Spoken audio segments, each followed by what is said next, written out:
Hello, good afternoon. I'm super excited to be here, and today we're going to be talking about constraint layout with a focus heavily on the visual editor, how to use the visual editor to effectively make constraints in Android Studio. So I'm going to start out by talking about the basics, and then I'm Chris, UX designer on Android Studio, and I'll be talking about some of the new features we've added to Android Studio for Constraint Layout. awesome. And I'm Sean McQuillan, developer advocate for Android. After we talk about the basics, the features that shipped in Constraint Layout 1.0, 1.1, we're going to talk about some of the new features that are coming out in Constraint Layout 2.0. So let's dive in. What are constraints? So when I add a view to a constraint layout in the visual editor, I'm going to get these four new handles, one on the left, top, right, and bottom. If I click one of those, or if I go over to the view inspector over here, and I click that, I'm going to go ahead and add a constraint to this view. So I want to pause for a second here and mention that in Constraint Layout, before I added this constraint, Constraint Layout is going to add that view to the view hierarchy, but it's just going to lay it out somewhere on the screen. So I'm going to add that constraint. It's 30 dp off the top. And then if I add another one to the left, I've now fully constrained this view. Now Constraint Layout knows how to solve where this view goes. And we're going to see, starting with this very simple example, how to kind of build up more complex examples of constraints. Now, of course, I could change this 30 dp margin to be 50 dp, or I could set both of them to 0 dp, and then add a constraint over on the right side. And if I do that, I'm actually going to center this view. And if I add another constraint on the bottom, I'm going to center this view on the entire constraint layout. And this trick of constraining equally on the right and the left is going to work everywhere in constraint layout. This is how you center a view inside or on top of another view.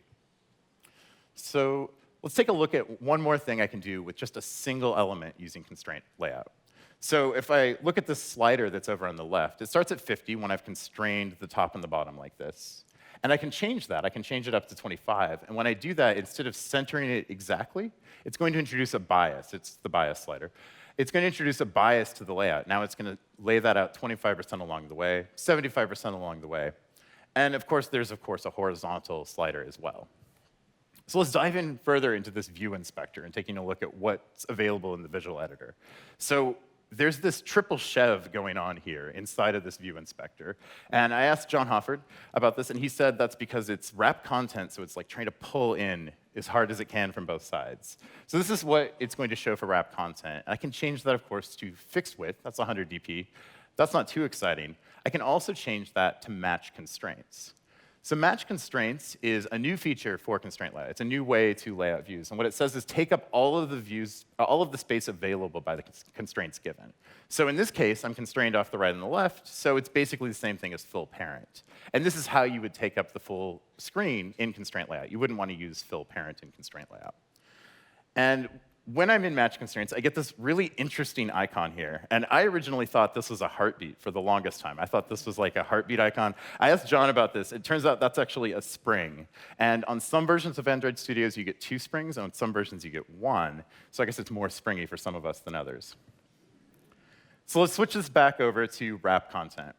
And let's add another view so we can start building more complex layouts. So I'm just going to add an image view, then I'm going to constrain it so it's 20 dp off of this text view.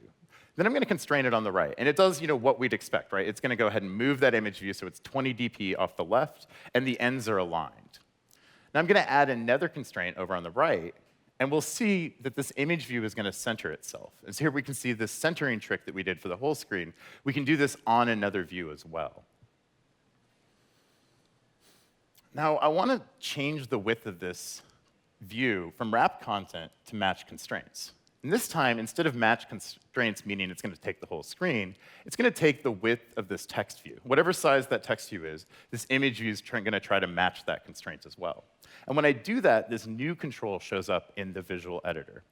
So this little line, it creates a little triangle. And when I click it, actually enable an aspect ratio on this image view. And this is a really nice feature if you want to display an image with an aspect ratio.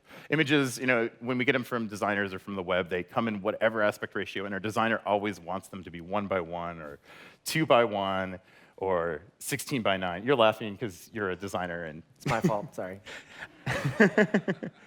And so we can set up exactly what our designers ask for, and we don't have to write a lot of code to do the resizing or to fix this aspect ratio, and also resize this view as that text view changes at the same time while maintaining this aspect ratio.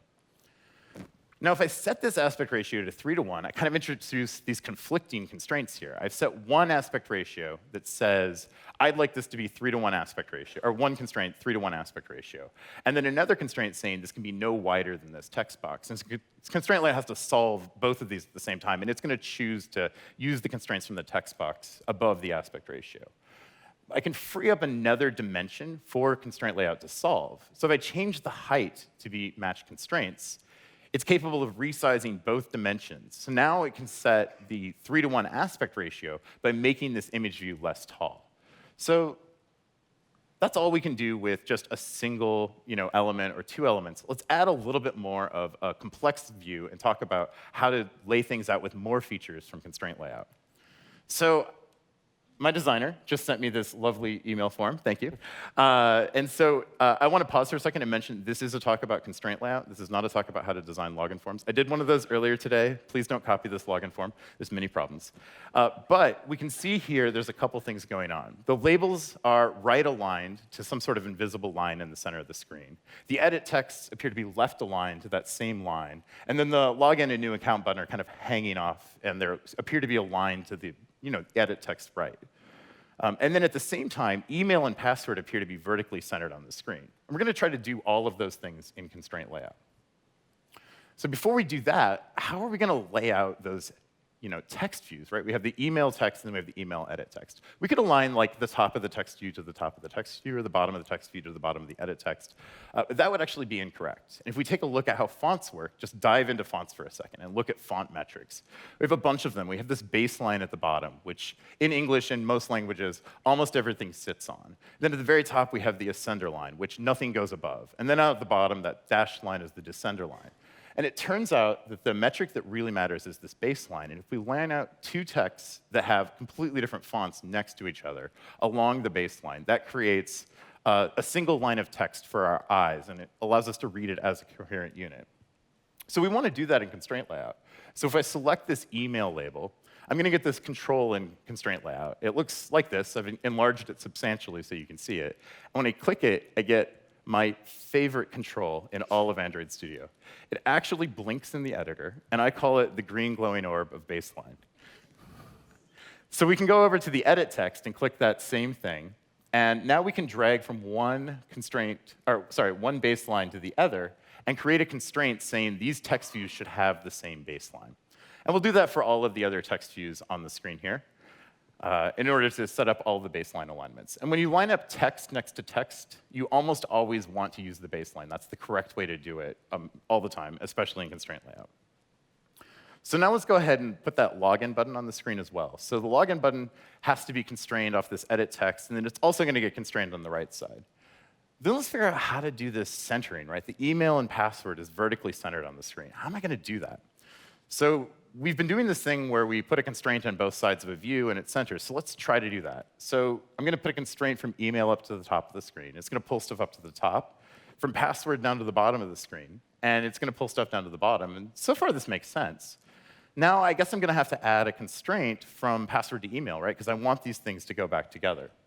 So I'm going to do that. And this is actually going to center password between email and the bottom of the screen, which is not quite what I wanted. Let's pull email back down with another constraint.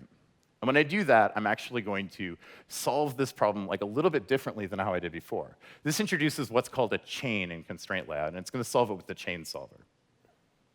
Now, of course, setting up all of those constraints by hand in the visual editor is kind of tedious. So there's a helper for this. You can go into right-click on center and choose vertically when I have email and password selected. And when I do that, it's going to set up all of the constraints that I just talked about. So inside of a chain, there's actually 3 different ways it can get laid out. Well, 4 technically, but 3 that I use all the time. So we have spread, which means evenly distribute everything. So this looks similar to what we did with linear layout. We have spread inside, which is basically the same thing, except the first and the last elements get pushed to the edges. And then the one I use most of the time is packed. This says push everything towards the center of the screen and center it as a group. And so that's what we're going to use here, right? We're going to use a packed chain in order to center both of these views together. So there's one more thing we need to do, right? We need to put this invisible line in the middle of the screen that everything's kind of based around. So to do that, I'm going to go to helpers, and I'm going to add a vertical guideline. So vertical guideline is basically, you can think of it as a new edge of the screen. So it's like I have one on the left of the screen, I have one on the right of the screen, and now I've put an edge of the screen in the middle of the screen that I can use as an anchor for constraints. I'm going to kind of move that to where I'd like it in my design. And now I can just take those text views and create constraints from those to this guideline. And to kind of visualize what this is doing underneath, if I move the guideline, it's actually going to move the entire layout now. So let's move that back, and then let's get another design, because it turned out that design was not performing very well. So after many user studies, we've discovered the solution to our login form is left aligning the labels. So my job is now to implement this. So let's try to do that. Well, I did it, and I translated it to German, and this is what happened. This is not great. So what happened here? So it turns out, if I lay this out similar to the way I just did, right? So password's the longest field in these labels. So if I set up a constraint from the edit text over to password, and then another constraint from the edit text down to the password edit text, this is going to work great in English. But then when I translate it to German, these constraints, this invariant I had that password is the longest field is no longer correct. So what I'm going to need is something that's dynamic, that's based on all of these things. It's kind of like a view group. Basically, I might want like a linear layout to hold these things. But actually, I'm in constraint layout, so how do I do that in constraint layout?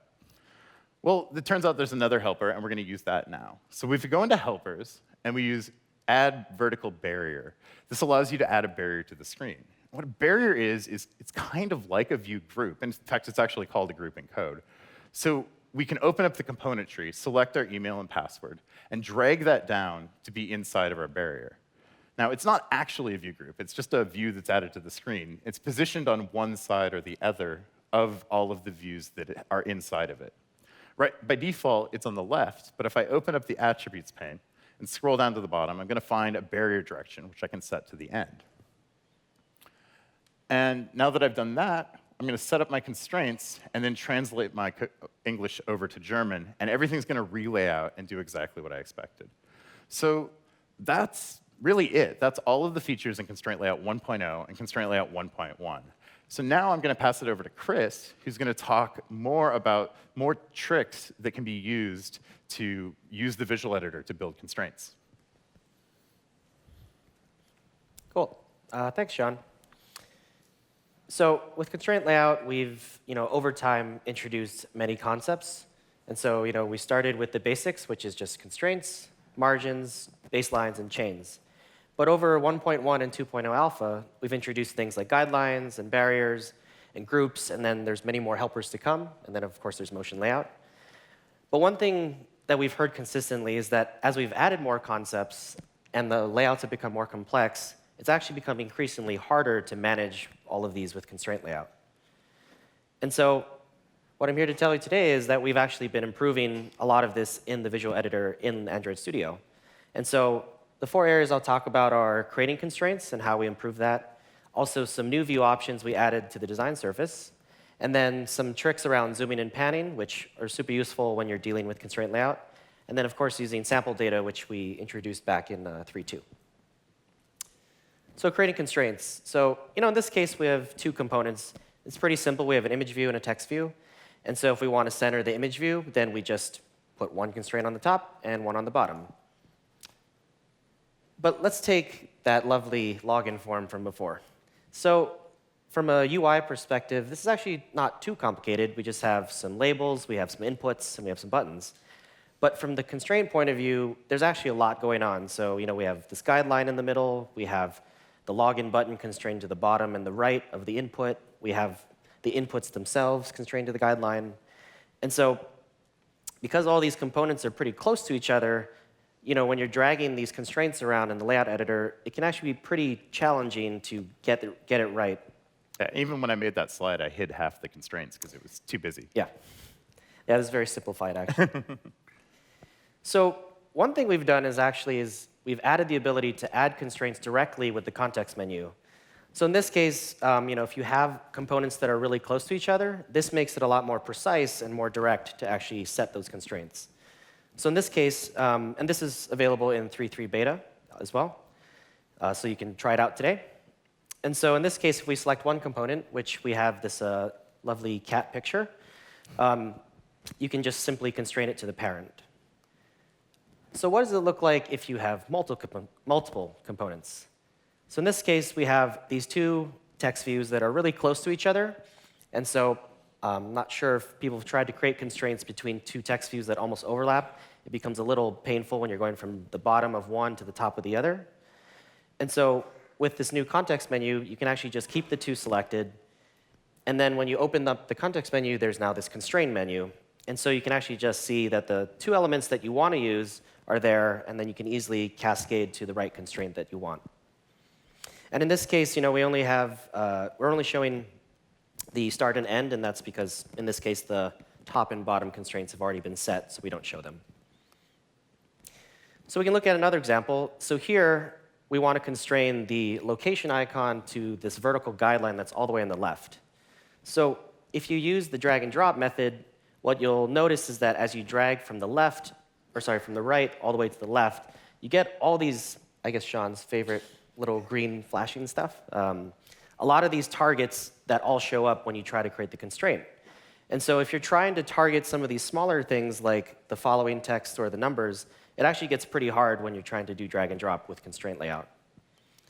And so again, this makes it a lot more direct, so you can select the guideline and the icon and just use the context menu. And if you really don't want to select these things on the design surface, you can totally use the component tree. This becomes even more useful depending on how deep or how complex your hierarchies get, and does the exact same thing. But if you do like drag and drop, you can still do it. And one thing that we've tried to make easier is actually when you drag it. And so in this case, we have this new gesture, which pending is called drag to center.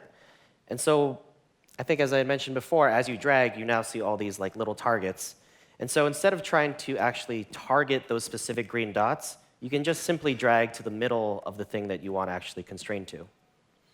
And so in this case, this is just some screenshots. If I drag from the mountain view text view, I can just drag all the way to the middle of the cat picture, release the mouse, and then I get this nice pop-up menu that just shows me the two constraints that I can set.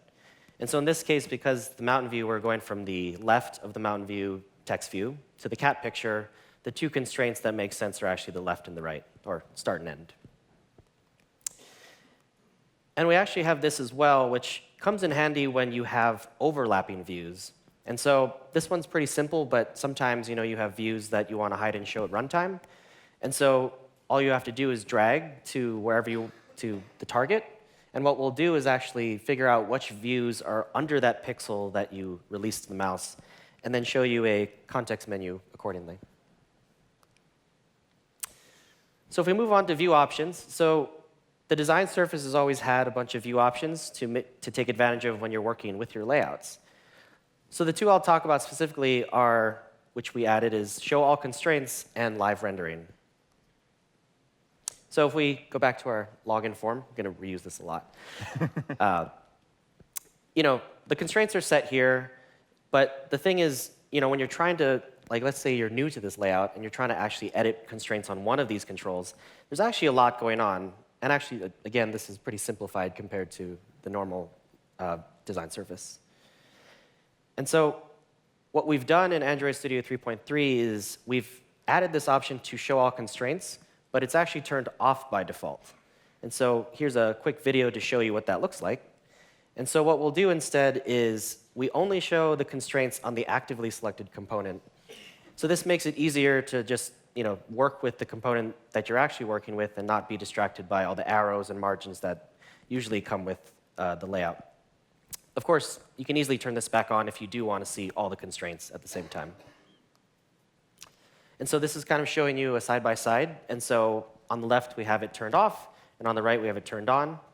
And so especially in the design surface or design mode, it actually cleans it up a lot because you don't have all these little arrows and margins, especially for elements that are really close to each other, like the 322 and following and the 20 followers. And then in blueprint mode, it's the same thing.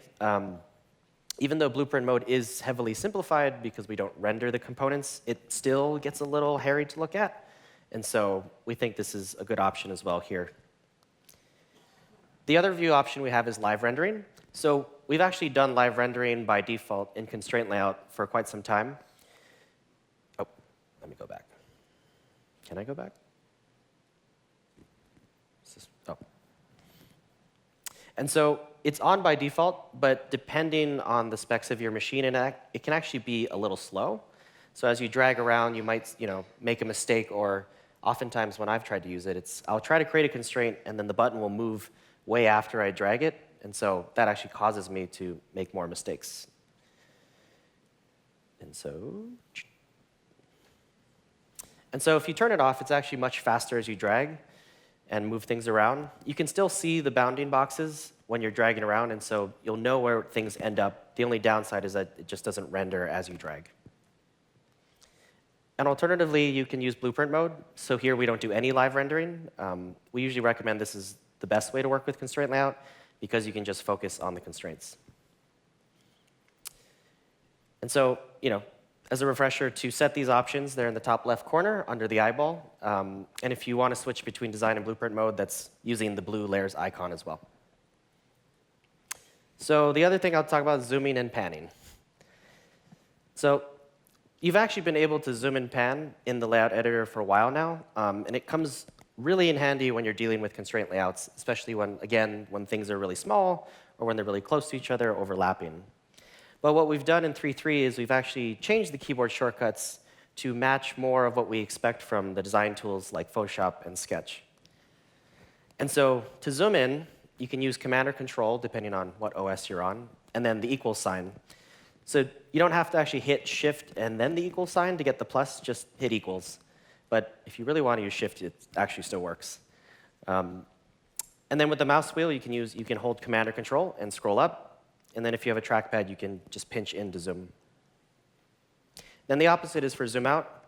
So it's Command and Control minus, and then Command and Control with the mouse wheel, scroll down, and then pinch in the opposite direction. And then zoom to fit. So if you're zoomed in and you want to get back to that layout where you can see the whole thing, you can just use Command and Control plus 0. And so then if you're zoomed in and you don't actually want to zoom out, but you want to pan around, you can actually do so by holding space and then using the mouse to kind of click and drag. This is kind of a familiar gesture if you've used Photoshop or other design tools.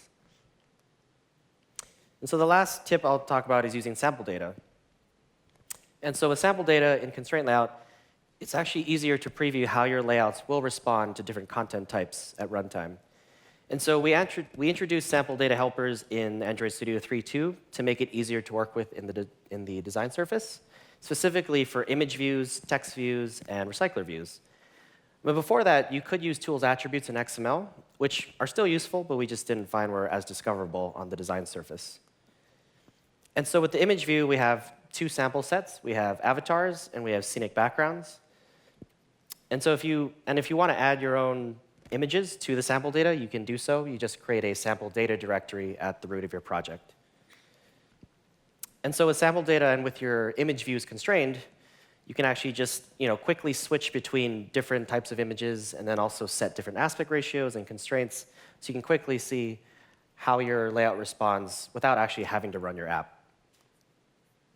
And the same goes with text views. So with text view, we have a bunch of sample data. So we have cities, we have lorem ipsum, we have dates, full name. And again, if you want your own sample data, you can create it at the sample data directory at the root of your project. And I think we support flat text files and JSON. And actually, with text views, I think this is even more important because oftentimes, you'll have text views that are meant for more open-ended content, such as profile descriptions. So in this case, we have, domestic short hair is a very short description. But then on the right, this one's just, a bunch of text plopped in there. And so, without having to run your app, you can see, just with sample data, how your layout responds. So I don't need to copy lorem ipsum off the internet every time now? No, it's just there. And I think as you mentioned in the previous example, this is great for testing out across different languages. And so with that, I'll hand it back to Sean to talk about some new features. Thanks, Chris. All right, so that covers everything in Constraint Layout 1.1, 1.0, some of the new features in the design surface coming out in 3.3 that should hopefully help you use that to build Constraint Layout. And now I want to move on to new features coming out in Constraint Layout 2.0. And by that, I mean Motion Editor, the thing we're all very, very excited about. So I want to show of hands, who has tried playing with Motion Editor already? So I see 5 people. So hopefully we can give like a nice introduction here to the basic concepts of motion editor, and then Chris is going to get back on stage and talk again about the design surface. So motion layout allows you to build dynamic layouts using all of the features of constraint layout we talked about earlier, but then just changing the constraints over time. So here we can see an example of building a collapsible header that Chris Baines put together that does a pretty dramatic animation that would be pretty hard to build with a collapsible header itself. So you can see that title image actually hides itself behind the view as it scrolls up. It's a pretty dramatic animation. So before we get to something like that, let's talk a little bit about what we can build with motion layout. Motion layout can be used to build collapsible headers. You can build state feedback or transitions, maybe the open and closed state of a drawer. And you could also make most of the animations that are in this presentation as well. To understand motion, to understand animation in general, it's really important to take a step back and think about like what actually defines an animation. Not just on Android, but like even if a Disney movie, how do they make an animation? All animations are defined by a start and an end. So I start over here, I'm here, and then I'm ending over here. And in between, over time, I created an animation by doing that walking. So that's a very complex motion. Let's talk about a very simple one and talk about the same concept. I'm going to put a blue dot on the screen, and I'd like to build an animation. In order to do that, I have to define a start. I'm going to put it in the top left corner with constraints. I have to define an end. I'm going to put that in the bottom right corner with constraints. And now, in order to build an animation, all I do is transition from the start to the end over time. And that's what motion layout will do for you. It'll figure out how to transition that blue dot from the start down to the end. To build a motion layout, you have to start with a motion layout in your XML. So motion layout is a subclass of constraint layout. So we did that so that it would have all of the features of constraint layout while adding all of the new features in order to support animations. A motion layout then points to a motion scene, which is a separate XML file from your main layout. And the motion scene is where you encode that start and end information that defines your animation. The start and end are defined in terms of constraint sets. And what are constraint sets? You may be familiar with this already, but if not, what we've been talking about so far looks like this, right? So this is what I would call a constraint layout. It's the views, the actual labels, plus all of the constraints and all of the sizing information. A constraint set is just this part. It's just the constraints and just the sizing information. It points to IDs of actual views, but it doesn't actually contain the views themselves. And if I animate a constraint set, it would look like that. And if I apply that to a real view and did that same animation, it would look like that. So let's build a fairly easy to follow along animation in constraint layout with motion layout. So here we have a pretty dramatic reveal animation where the title comes in on the top, the subtitle expands down below, and then the description comes in from the bottom. And at the same time, the image in the background is also resizing itself. So there's a lot of things going on here. And this might be actually hard to write in code, but it's fairly easy to write using motion layout. So let's take a look at how we're going to do that. So to make a motion layout, I'm just going to I'm going to define the start and the end. So the start, I'm going to move that title off the screen. And I'm going to do that by making a constraint from the end of the title to the start of the viewport, to the constraint layout. And constraint layout's very happy to lay your views out off the screen if you ask it to. So please intend to do that if you ask it to. Then we're also going to do the same thing on the bottom, where we're going to put a constraint from that description text to the bottom of the screen to push that description text off the screen. Then to actually build that, we're going to go ahead and make a motion layout. So again, this is a subclass of constraint layout, and it has one new tag. It has this layout description tag, which is going to point over to that motion scene file. Here I'm going to call it space scene. Then I have to define my layout, which is just the views. I don't give it widths and heights. I don't constrain anything. I'm literally just going to make a list of 3 text views and an image view. Now I'm going to go over to that space scene file I was talking about earlier. This is the motion scene file. So it has a motion scene tag, and inside that, it defines a transition. And a transition has a start and an end. And again, that's the thing that defines an animation. An animation always has a beginning, and it always has an end. To define start, I'm going to make a constraint set. And a constraint set is just a tag. It has an ID. And then it defines a list of constraints. And it's going to have to define a constraint for every single view that it's constraining. Here, I'm just going to show one of the views and leave the others off the slide deck because it got a little long. But we'll say which ID I'm constraining. I'm going to constrain the title. I'm going to set its height, width, and I'm going to set its padding. And then I'm also going to constrain, to push it off the screen, I'm going to constrain the end to the start of parent. Then I'm going to do the same thing for the constraint set end.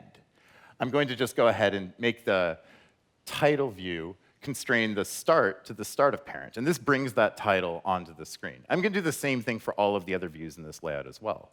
And that's all I have to do. It's just a little bit of declarative XML, and I've built this animation. So now I'm going to pass it back to Chris. He's going to talk a little bit more about the motion editor.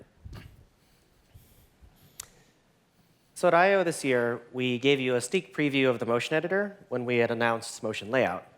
Since then, we've been working pretty hard on it, but it's not quite ready yet, sorry to say. But we're still very excited about it. But we also wanted to make sure that we focus on getting some foundational pieces in place before we release it. We also don't want to be too impatient and really make sure we get it right, unlike some things we've released too early in the past, like Instant Run. So the first foundational piece is really the motion layout library itself. So we just talked about that, and it's been out for a while. And so before we got too far in building the tool, we wanted to make sure that we actually nailed the right animation concepts and controls that are required to make these simple and beautiful animations. On top of that, the library also needs to be performant and integrate well with your existing views.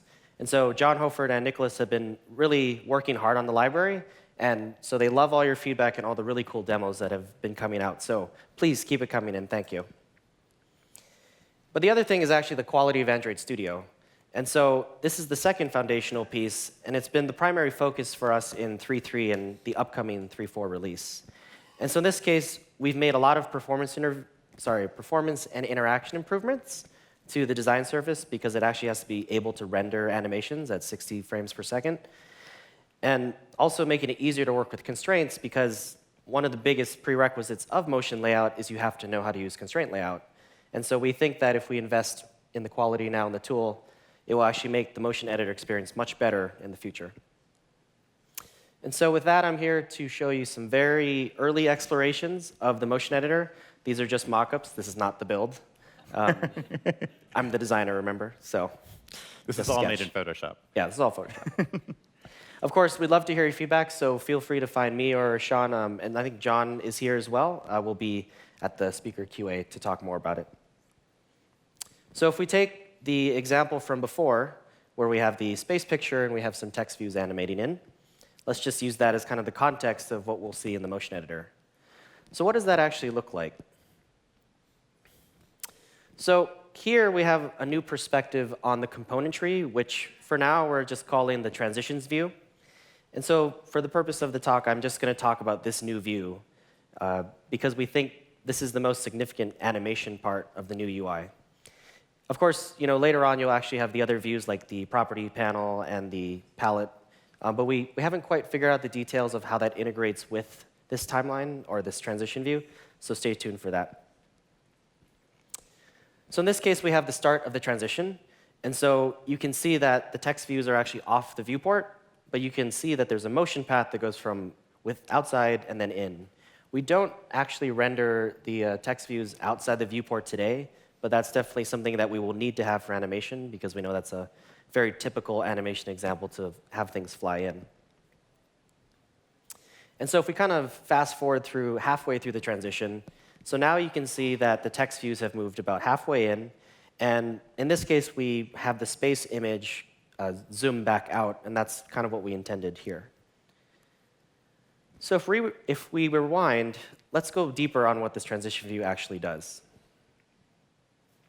So we're only showing one transition right now, and it's uniquely named by its start and end constraint set, which simply is just start and end in this case. You can have multiple transitions per motion layout, and so with this dropdown, you'll be able to switch between the different transitions, and of course, we'll load the corresponding constraint sets and change the timeline so you can see how the components change. And so each transition has its own properties, which is, of course, the start and the end constraint set. It has the duration, which is expressed in milliseconds, and the stagger property, which allows you to actually stagger the animation itself. So if we move down, we have the timeline. And so you have, starting from the left, you have the playback bar. So you can loop the animation as many times as you want just to get the animation right. You can quickly jump to the start or the end. And if you want to speed up or slow down the animation, we also allow that as well. Again, just to like tune the animation perfectly. And we have this time control here, so you can actually step through millisecond by millisecond just to see how the animation plays out. And then for the timeline itself, we show from 0 to 100, 100 being the end. And so you can use this slider here to actually make the timeline bigger or smaller depending on which part of the transition you want to focus on. And so if we move down, we can actually see all the components that you can animate in the motion layout. And so in this case, each component will show that they have a start and an end constraint set, which are required in order to actually animate anything. And so if we look specifically at the space flash image, it has a key attribute in the middle, or keyframe, which we're actually going to change the scale type halfway through the animation. And so if we zoom out, those icons on the timeline actually correspond to the same icons on the design surface. That way you can actually kind of correlate, OK, here's my components that I'm animating, and where they're starting and ending, and what are the actual motion paths. And so that's kind of where we are with the motion editor. We hope to get it out soon, but I can't promise anything. And sorry. Later next year. Yeah, sometime in 2019. And that's it.